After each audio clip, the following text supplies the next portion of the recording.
उपचुनाव की अधिसूचना जारी हो चुकी है। 20 अक्टूबर तक नामांकन की प्रक्रिया चलेगी। 24 अक्टूबर तक नामांकन वापसी ली जा सकेगी। 11 नवंबर को दोनों सीटों के लिए मतदान होगा और 14 नवंबर को इसके नतीजे आएंगे। अधिसूचना जारी कर दी गई है। अधिसूचना जारी आज हुई है और ऐसे में उपचुनावों को लेकर जो पूरा शेड्यूल है वो भी आपको बता रहे। 20 अक्टूबर तक नामांकन फाइल किया जा सकता है, यानी कि एक हफ्ते का और वक्त है जब नामांकन दाखिल किया जाएगा। 24 अक्टूबर तक स्क्रूटनी और फिर नाम वापसी की तारीख है। 11 नवंबर को दोनों सीटों के लिए मतदान होना है। नगरोटा बडगाम जो घाटी में पड़ती है, नगरोटा जम्मू खित्ते में पड़ती है और ऐसे में ये दोनों सीटें महत्वपूर्ण मानी जा रही हैं। 90 विधानसभा क्षेत्र जम्मू कश्मीर में है, जिनमें से मौजूदा 88 विधायक हैं। बडगाम क्योंकि मुख्यमंत्री उमर अब्दुल्ला ने छोड़ दी थी, गांधरबल को चुना था और ऐसे में देवेंद्र सिंह राणा के निधन के बाद जम्मू खित्ते की नगरोटा सीट खाली पड़ी है और अब चुनाव होने हैं। इसको लेकर अधिसूचना आज जारी कर दी गई है। चलिए सीधे रुक करते हैं, हमारे सहयोगी समीर जुड़ चुके हैं इसी खबर पर। समीर, अधिसूचना आज जारी हो गई है। अब से लेकर एक हफ्ते का वक्त है जब आप नॉमिनेशंस फाइल कर सकते हैं। ऐसे में कोई संभावित नाम, कोई संभावित कैंडिडेट, क्योंकि देवयानी राणा का नाम नगरोटा के लिए चल रहा है, लेकिन बडगाम को लेकर कोई अभी चर्चा नामों की? देखिए, सबसे पहले ये बता दूं कि जो ये नॉमिनेशन आज नोटिफिकेशन निकली है उसके हिसाब से 20 तारीख तक आप नॉमिनेशन भर सकते हैं। मतलब 20 तारीख शाम को 5 बजे तक 6 बजे तक नॉमिनेशन भरा जा सकता है।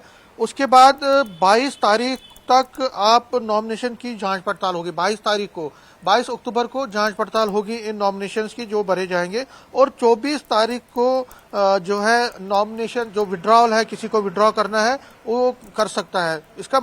इसका मतलब है कि 20, 22 और 24 जो है ये कंटिन्यूसली 3 दिन जो है वो नॉमिनेशंस के प्रति नॉमिनेशंस के हिसाब से चलता रहेगा। जो मैंने कहा कि 20 तारीख तक नॉमिनेशन फाइल किया जा सकता है, 22 तारीख तक नॉमिनेशन की जांच पड़ताल होगी 22 को और 24 को विड्रॉल किया जा सकता है अगर किसी को नॉमिनेशन विड्रॉ करना है। फिर 11 को इलेक्शन होंगे और जो 16 नवंबर को जो है 16 नवंबर तक पूरा जो प्रोसेस है कंप्लीट होना है, जिसमें 13 तारीख को जो काउंटिंग होगी। तो 16 तारीख तक नया एमएलए बनेगा जिसकी ओथ सेरेमनी होगी। अब आपने जो पूछा सवाल कि अभी तक चर्चा, देखिए चर्चाएं अभी चल रही हैं। अगर हम नगरोटा की बात करें तो यहाँ से देवयानी राणा का एज ए बीजेपी कैंडिडेट बनना तकरीबन तय माना जा रहा है। उसमें कोई दो राय नहीं। हालांकि वहां से तो और लोग जो है दावा ठोक रहे हैं। उसमें नंद किशोर शर्मा है जो कि बीजेपी के सिटिंग एमपी जुगल किशोर शर्मा के भाई हैं और इसके साथ साथ अनिल शर्मा है जो कि जो जम्मू कश्मीर पंचायत कॉन्फ्रेंस के प्रेसिडेंट है। अनिल शर्मा वो भी दावा ठोक रहे हैं और इवन के अनिल शर्मा ने यहाँ तक कहा है कि अगर उनको मैंडेट नहीं मिलता है तो वो एज एन इंडिपेंडेंट भी चुनाव लड़ सकते हैं, क्योंकि वो नगरोटा से ही आते हैं और बड़े देर से वो एज एन पंचायत कॉन्फ्रेंस में काम कर रहे हैं। पंचायत कॉन्फ्रेंस प्रेसिडेंट काम कर रहे हैं। वहाँ पे पंचायत हेड भी थे, वो सरपंच भी थे वहाँ पे और वो भी दावा ठोक रहे हैं। अगर आप बडगाम की बात करें तो बडगाम की जो सीट है वहाँ पे अभी भी पेच फंसा हुआ है। हालांकि बीजेपी की अगर बात करें, बीजेपी ने भी कहा है कि वो चुनाव। चलिए समीर से दोबारा जुड़ते हैं, लेकिन आपको बता दें कि नगरोटा और बडगाम उपचुनावों को लेकर अधिसूचना आज जारी हो गई है और इस अधिसूचना के मुताबिक 20 अक्टूबर तक नामांकन किए जा सकेंगे। 24 तक नामांकन वापस लेने की आखिरी तारीख है और 11 नवंबर को मतदान होना है। 14 नवंबर को रिजल्ट आएंगे। बडगाम और नगरोटा 2 सीटों पर उपचुनाव होने हैं। नगरोटा में देवयानी राणा का नाम लगभग तय माना जा रहा है। जो हमारे संवाददाता समीर भट्ट जानकारियां दे रहे थे, देवेंद्र सिंह राणा जो कि कद्दावर नेता थे, नेशनल कॉन्फ्रेंस से बीजेपी में आए और 30,000 से भी ज्यादा मतों से उन्होंने जीत दर्ज की थी। उनकी बेटी है देवयानी राणा और काफी एक्टिव है और ऐसे में उन्हें टिकट मिल सकती है। इसके अलावा बडगाम के पत्ते अभी तक किसी भी पार्टी ने नहीं खोले, लेकिन बडगाम का समीकरण अपने आप में बेहद दिलचस्प और महत्वपूर्ण है क्योंकि बडगाम सीट बीजेपी के लिए काफी चैलेंजिंग है और इसी संदर्भ में अगर देखा जाए तो नेशनल कॉन्फ्रेंस के लिए नगरोटा की सीट काफी चैलेंजिंग साबित हो सकती है। तो मुकाबला दोनों सीटों पर बराबरी का होगा। बडगाम के लिए जितनी मशक्कत बीजेपी को करनी पड़ेगी उतनी मशक्कत नगरोटा के लिए नेशनल कॉन्फ्रेंस को भी करनी पड़ सकती है। लेकिन बडगाम में किसे मैदान में उतारेगी नेशनल कॉन्फ्रेंस, ये देखना महत्वपूर्ण रहेगा क्योंकि आगा रोहिल्ला की वर्चस्व वाली सीट मानी जाती है। पूर्व में बडगाम से आगा रोहिल्ला जो कि मौजूदा समय में श्रीनगर से सांसद हैं, उनके वर्चस्व वाली सीट है, पूर्व में वो विधायक भी रहे हैं और ऐसे में बड़गाम विधानसभा उपचुनावों को लेकर जो जंग है वो बेहद दिलचस्प होगी। समीर जुड़ चुके हैं हमारे साथ। समीर, क्या मेरा ये कहना सही है कि जितनी मशक्कत बीजेपी को बड़गाम सीट पर करनी पड़ेगी, लगभग उतनी ही मशक्कत नेशनल कॉन्फ्रेंस को नगरोटा में करनी पड़ेगी?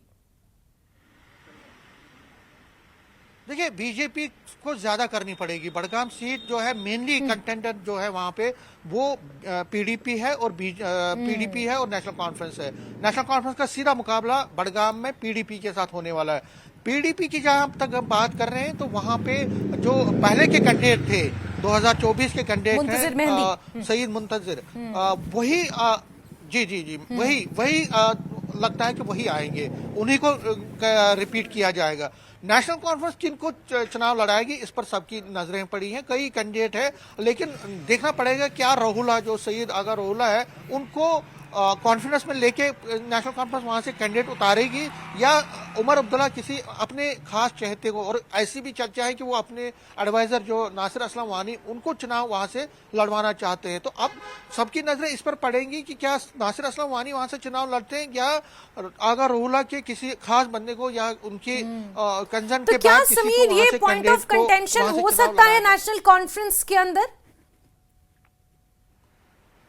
जी हो सकता है, अगर रहुला को कॉन्फ्रेंस में लेने के बगैर ही वहां उमर अब्दुल्ला अपनी चॉइस के किसी बंदे को कैंडिडेट उठाते हैं तो जाहिर तौर पर कंटेंशन बढ़ेगा, आपसी मतभेद बढ़ेंगे। लेकिन उमर अब्दुल्ला जो नेशनल कॉन्फ्रेंस के सोर्सेज वो ये कह रहे हैं कि उनकी भरपूर कोशिश होगी कि जो भी कैंडिडेट वहां से उठता है उसको कंसेंसस के तौर पर वो उठे। वहां पे आगा रहुला, जो सईद आगा रहुला है, उनको कॉन्फिडेंस में लेने के बाद ही वहां से चुनाव लड़ा जाए। तो जाहिर तौर पर जो भी वहां से कैंडिडेट उठेगा वो रहुला की जो सिटिंग एमपी हैं और बहुत ही बड़ा नाम है बड़गाम क्षेत्र में, तो उनका बड़ा जनादार है, उनको कॉन्फिडेंस में लेने के बाद ही वहां से चुनाव एक कैंडिडेट को उतारा जाएगा। लेकिन अगर हम बाकी जगहों की बात करें, अगर हम नगरोटा की बात करें तो यहाँ पे जो मेन मुकाबला है वो बीजेपी वर्सेज नेशनल कॉन्फ्रेंस हो सकता है। लेकिन नेशनल कॉन्फ्रेंस को तब कांग्रेस और बाकी पार्टियां, देखिए जेके एनएनपीपी है, हर्षदेव सिंह, वो इंडिया ब्लॉक का तो हिस्सा है लेकिन यहां से दावा ठोक रहे हैं नगरोटा से, उनको बिठाना पड़ेगा, उनको मोटिवेट करना पड़ेगा कि वो चुनाव ना लड़े। इसी के साथ साथ कांग्रेस को मोटिवेट करना पड़ेगा, नेशनल कॉन्फ्रेंस को कांग्रेस को परस्यू करना पड़ेगा, उनको मोटिवेट करना कि वो चुनाव ना लड़े। तो कांग्रेस और जेके एनपीपी अगर चुनाव वहां से नहीं लड़ते हैं तो कांग्रेस नेशनल कॉन्फ्रेंस के लिए बड़ा बूस्ट होगा। लेकिन अगर दोनों पार्टियां चुनाव वहां से लड़ती है तो नेशनल कॉन्फ्रेंस के लिए एक बड़ा सेटबैक होगा। और कल शाम को जिस तरह से राज्यसभा की चुनाव में नेशनल कॉन्फ्रेंस ने एक तरह से कांग्रेस को ह्यूमिलेट किया है, उसके बाद ऐसा लग रहा है कि हो सकता है कांग्रेस उसका बदला ले।